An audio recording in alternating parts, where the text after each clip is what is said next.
Job interviews are stressful. That meeting that can last less than an hour literally has the potential to impact the rest of your working life. And that stress can rise when you think about the potential tricky interview situations that you might face with an upcoming interview. Things like having to prepare for an interview with limited time, or how to handle a video or group interview, how to deal with rejection so it doesn't impact your confidence, and then if you do get an offer, how to negotiate a salary. All these things can be tricky to navigate. I invited Sam Barrett back to the channel to talk about these tricky interview situations and to provide some advice on how to handle them.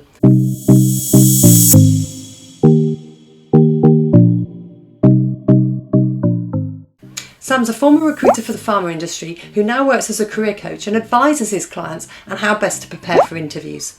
Today he's going to share these insights with us. So let's get started.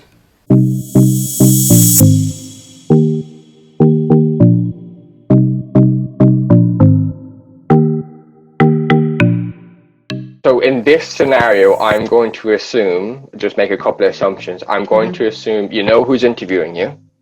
I'm going to assume you know the company and you know the role. So I'm basing my assumptions on those three things. So the first thing I would do is I would look up on LinkedIn or any other professional websites, depending on who you're interviewing with. They may have a company website that'll have them on it as well. Look them up, look their career history. You can usually get a pretty good idea of what kind of person somebody is by looking at the career history. You also might find some interesting bits of information about their career that you can use as an icebreaker when you meet them. So I'd probably spend maybe 45 minutes to an hour doing that. The next thing I would do is I would look at the job spec, and then I would look at, usually there's a section on what you need to do to be successful in this role or something along those lines. You know, there's usually a list of criteria of what you need. I would look at those and then make my own list of accomplishments that correlate with those, back up with facts and figures. And then the next thing, or this would be the last thing I would do, is I'd practice in front of the mirror speaking, just, you know, enunciation, you know, confidence and stuff like this. Is the last thing I would do today, because obviously with Zoom and everything, is I would just make sure that my camera and my background is okay, you know, just make sure that I'm comfortable with everything that way. I would then just leave it. You need a good night's rest. You need to be not stressing about it before the interview, you know, maybe an hour before the interview if you have time. They just, again, go through exactly the same thing in a more condensed version, quickly run through the career history of the person, look at the job spec, you know, look at your list of what matches up with the job spec, and then quickly enunciate in front of the mirror again, and then sit down with about 10 minutes to spare and ready to go.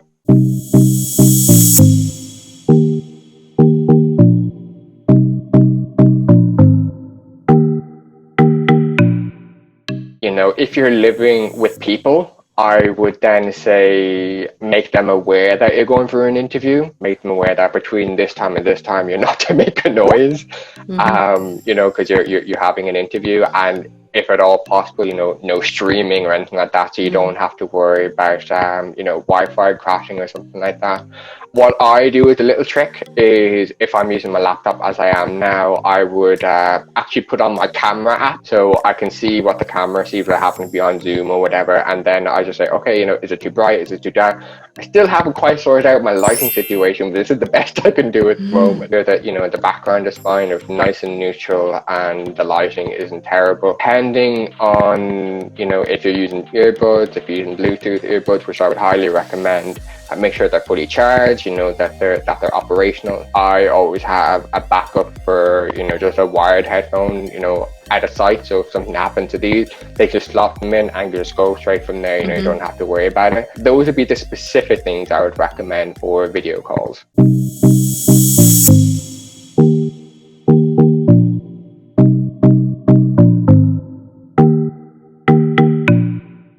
I personally have done a few group interviews, not that many. They're tough. Be confident and go first, because you'll make more of an impression that way. Even when conducting group interviews, it's hard to remember people. You'll always remember the first and last person, not really people in between. You know, they tend to kind of blur together a little bit. Whereas if you're first, you're bold and you're going as big as you can go, people tend to follow your lead. And it's like, oh, you know, this person demonstrating leadership, for example.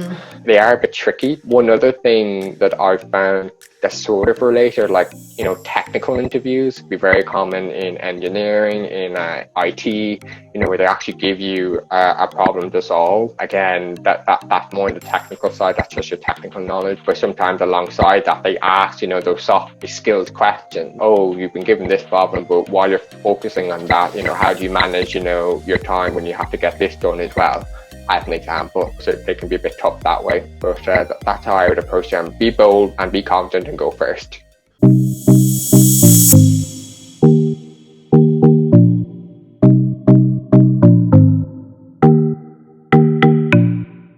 When you're dealing with rejection, you just have to be graceful about it. It's not a nice feeling. We've all been there. However, you know, when one door closes, another one opens usually. Obviously, there was a period of time I found last year, between kind of March and maybe, I want to say September, there was a lot of angst in the STEM community about not getting job offers and stuff like that. Thankfully, touch wood, seems to have calmed down a little bit now, specifically in the Irish market. So it doesn't seem to be as much angst about it. However, what I found is each job tend to come and go, you know, so you may not have been successful this time, but could be just as successful next time.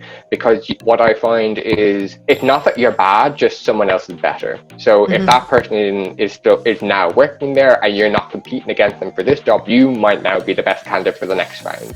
So you need to bear that in mind too. You know, it isn't the case, if you're being rejected, it's not because you're the worst person, you're the worst scientist in the world, or you can't do anything. It's just because someone else might only be marginally better, or that candidate may have had just specific circumstances that suited the employer just that little bit more than you. So just bear that in mind, that just because you're being rejected for now, not forever.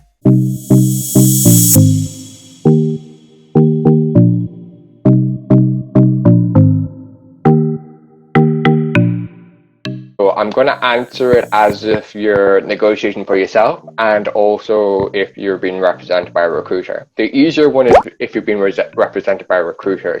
You don't, is the short answer.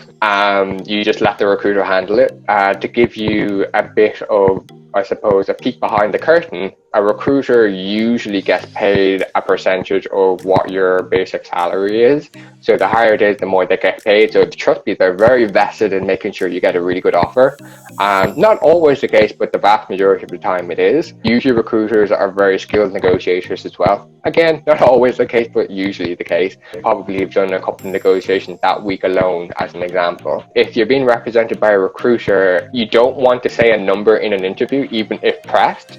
The reason being is because if you do, that's the number, be it too high or too low or just right. You know, there isn't a negotiation. I've had cases in the past where people were asked, you know, about salary expectations in an interview, and they panicked and said a number that was too low, and then I wasn't in a position to be able to negotiate on their behalf, and they ultimately didn't go for the job because the salary was too low. If you've agreed with a number with the recruiter beforehand, you know, just say, speak to my recruiter, they're representing me right now, you know, this is just a conversation to make sure that we're a good match at this point in time, and just leave it at that. If you're negotiating on your own, it's a little bit trickier. I would always recommend having a number in mind when going in. Usually the people who are negotiating against you are good at it. They've either done it for years or they've been trained in it, and they will probably, without being smart about it, outbox you. You're not negotiating from a position of strength.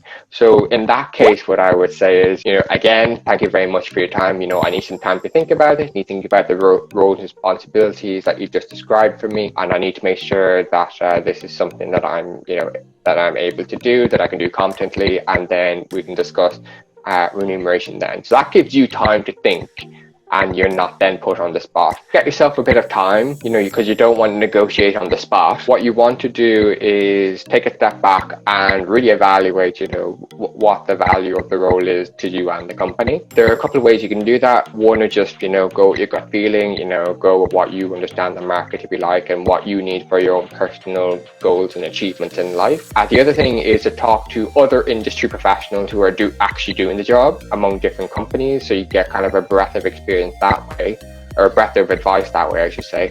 And then another thing you could do is to talk to recruiters.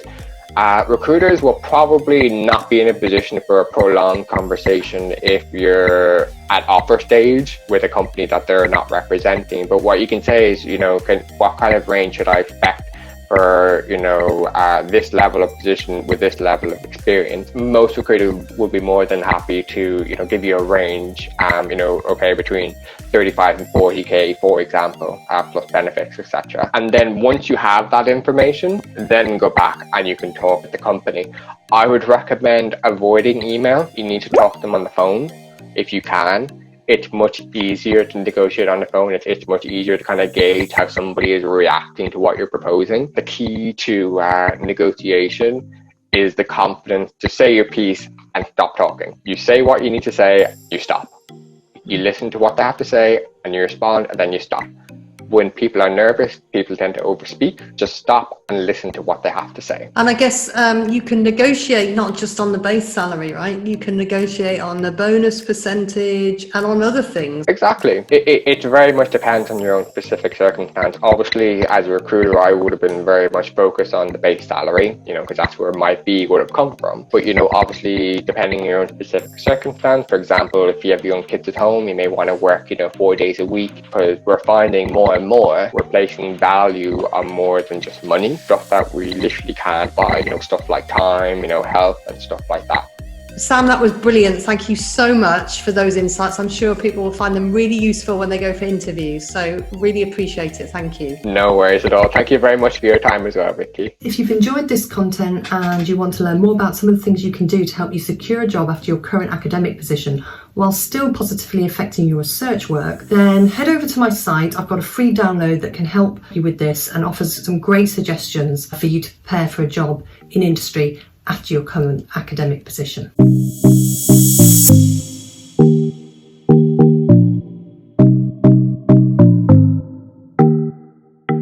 So thanks again to Sam. He's given us some brilliant ideas for how to handle tricky interview situations. The first one was how to prepare for an interview when you've got limited time. Sam suggested to focus on 5 things. First, research the interviewers. Then match your work experience to the job specifications. Practice communicating your experience and get a good night's rest before the interview. For video interviews, he suggests warning others around you that you're interviewing and checking yourself on camera in advance of the interview, and have backup headphones to hand. We discussed a little bit about group interviews and how tricky they can be, but try and be confident, be bold, and speak up first if possible. And in terms of handling rejection, it's okay to feel disappointed, but try to stay positive.